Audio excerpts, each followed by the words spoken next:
She has the eyes of Caligula and the mouth of Marilyn Monroe. Those were the words of former French President François Mitterrand on the late Margaret Thatcher. Some said she saved Britain and renewed its economy, bringing international prestige back to the UK. For others, she was a hardline PM who took a tough stand with the trade unions and Republican dissidents in Northern Ireland.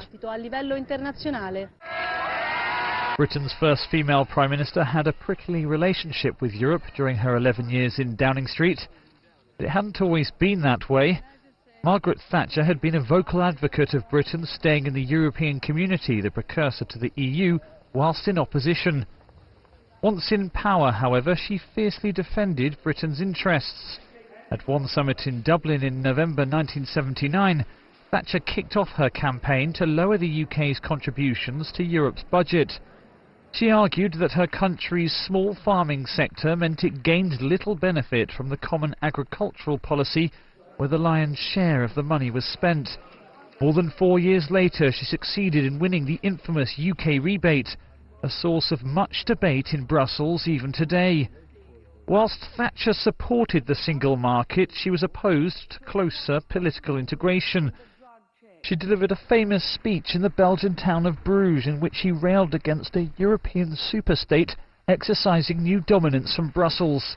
Her views on Europe would eventually be her downfall. In November 1990, the pro-European members of her cabinet ousted her, triggering a leadership contest. That divide over Europe still blights the Tories today. The legacy of Margaret Thatcher continues to divide members at the European Parliament in Strasbourg.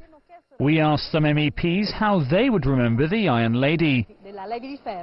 I want my money back is a problem until today also for me. One could share or not the views. I don't share the views of Maggie Thatcher, and I think the neoliberal economic development in Europe, inspired by Thatcher and Reagan, led Europe in the wrong direction. This is my personal view, but nevertheless, she won free and fair elections, and via her enormous personality and convincing character, she influenced a whole continent.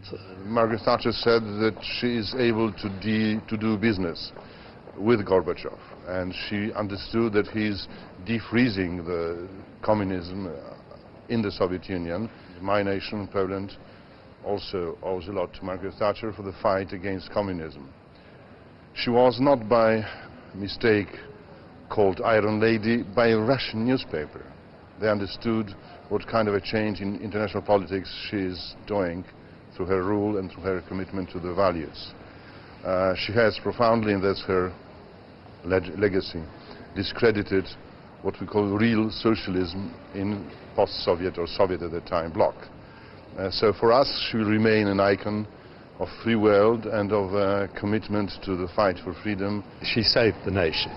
For the United Kingdom, the economy was in a real mess when she took over government.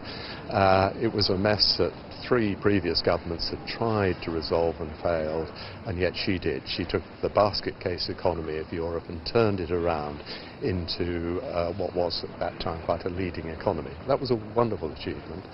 And in so doing, she inspired a whole generation of young people to believe in themselves and to believe that despite the fact that you were born into a poor family, you didn't have to be poor the whole of your life, that the world was full of opportunities. Her policies in Ireland have failed, and I think that that's what she will be remembered by. I remember her at the time of the hunger strike saying that they had played their last card. And she had said that the defeated cause, she talked about the cause, the Republican cause being over, and this being the last card that the hunger strikers were playing.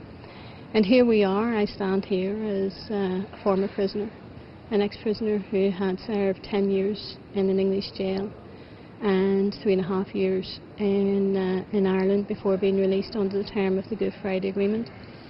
And at that time, she thought that she had witnessed the demise of republicanism and Sinn Féin, and nothing could be further from the truth.